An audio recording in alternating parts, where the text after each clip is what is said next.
Hi there. So TikTok has a big recovery community, and there are a couple things that I just want to throw out there for anybody that may somehow find this video from there.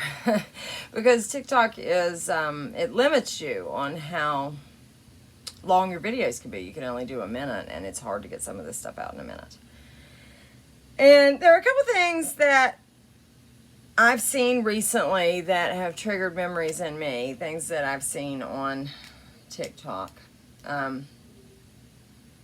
Like this one guy he has this idea to create a product, and and he's like within his first year of recovery, and that's great, that's fine. But a lady was telling him that, you should focus more on helping yourself, and he kind of took it the wrong way. But they tell you in recovery, don't make any major changes for the first year. And I totally get why. I mean, okay. A lot of times by the time you are, at rock bottom and you're in a rehab, you're at the point you don't love yourself anymore, and you don't really care whether you live or die. And you don't even feel as if you are worthy of focusing your own energy on yourself. And so, also, healing is a very painful thing, and you have to face these feelings that you've been numbing for all these years, and they all come up full force and things like that. So, a lot of times people will, they do start feeling better and things like that. And like addicts are typically helpful people. And so we get this drive to help others. And that's great. And you should. But for the first year, you really need to take that time and focus on yourself. I guarantee you have enough issues that you can fill that year. And I'm so much different now than what I was in early recovery. In early recovery, I was full of a lot of anger and negativity still.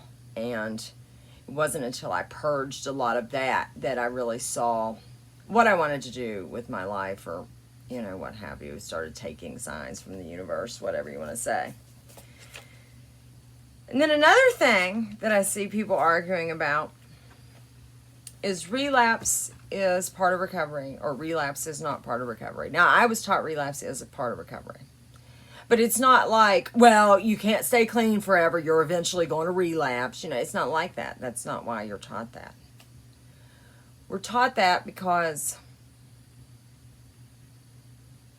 those who sit there and are like, well, relapse is not part of my recovery.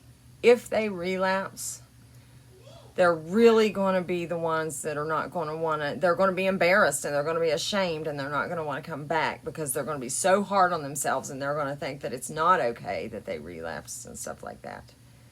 Addiction is a chronic, progressive, lifelong brain disease. And every addict is one tragic event away from a potential relapse. So I hope that it never, I hope that everybody that is hard set in, I'm not going to relapse, doesn't relapse. But the fact of the matter is that a lot of us do. And they teach us that relapse is part of recovery, so that we do keep coming back, so that you get, so that you screw up, for one day, and that doesn't necessarily mean that some, life-ending spiral is going to occur. It's like, it's one day at a time. I don't have to fuck up tomorrow. And you get back on the horse. That person that screws up and throws away 3 years of recovery time or whatever, and they've been hard set that they're not going to relapse and stuff. They start getting embarrassed, and they feel bad about themselves, and then they can't cope, and then all these terrible feelings come up, and then they do end up in a spiral. So I just feel it's really important to, be kind to yourself. If remember that it is a chronic progressive disease. It may come back and flare and rear its ugly head, but don't worry about it. Just one day at a time. That's why they tell us one day at a time. You've only got to get through 24 hours. And, sometimes it's 1 minute at a time. Addiction is a disease of obsession and compulsion. And 6 years later, I still cannot, if I see on TV somebody giving blood, getting an injection, where the blood rushes into a needle, I still get a physical sensation. And like seeing that triggers a physical sensation, and you can't even, and then like, but you're waiting on the rush. It's like you see that blood and you have like this cellular memory. And so you're waiting, your body, your brain all of a sudden is waiting on the rush from the thing you just saw on TV. Yeah. And like, yeah, that's just another crazy part of addiction that, people don't talk about. IV users get addicted to the needle as well as the drug. And there really is a lot of cellular memory there. But, whatever. Every addict is one tragic event away from a relapse. And it isn't until, I've done recovery multiple ways. I have done it on my own, been afraid to tell others. And then I've gone to AA meetings. My ex-husband, he was, okay with me being an alcoholic, but I couldn't be a drug addict, So, but the thing is people used to escape feelings, a lack of coping skills. It wasn't until I got the coping skills, it wasn't until I really took serious getting help and actually focusing on myself, learning to love myself again, realizing I am worthy. Addiction is something that I was born with. I think it's an extra overlay in the DNA as a way to try to suppress those of us that wake up over and over and over again. But it's part of me, and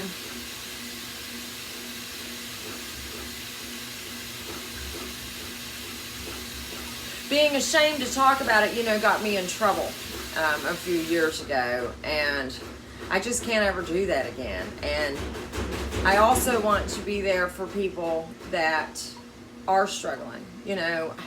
I'm not going to judge your recovery. I mean, if you're sitting there smoking marijuana, but you're living a normal life, have at it.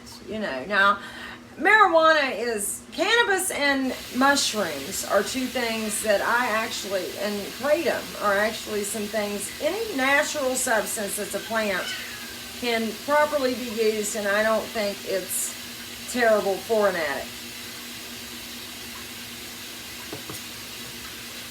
But intent, that's where the intent comes in a lot too. Like if you're somebody with chronic pain and you're using something to function normally, that is very different than someone who is using to numb out from emotional or physical abuse. I mean, if you can see what I'm saying. And I'm not saying that it makes it okay to abuse something when you have chronic pain. I'm not saying that either. I mean, abusing something is not okay. There's a fine line between that, and but like with opiates, even if you're somebody that's not necessarily even like prone to an addictive actions, I've seen people on opiates that were like, well, I have to really pace myself not to take too many and all that. I mean, it's just, it's not always your fault. I mean, it's a chemical reaction. We just got to be kinder to ourselves. We got to be nicer to ourselves. And we do need to take that first year, to really focus on us. And, and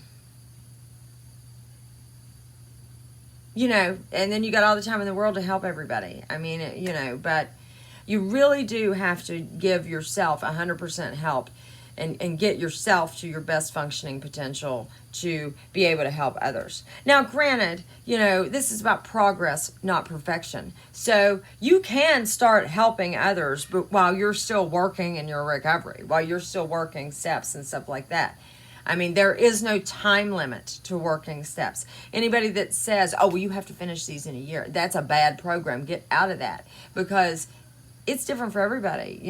Some people may easily go through things. Some people may not. Some of us have had more trauma than others. Some of us are sicker than others. Some of us are, That's why it is individual. You know, I don't know. I just had to get those things off my chest. I don't even know how many people I have on this account that know anything about addiction. But now maybe you've learned a couple things. Have a great day.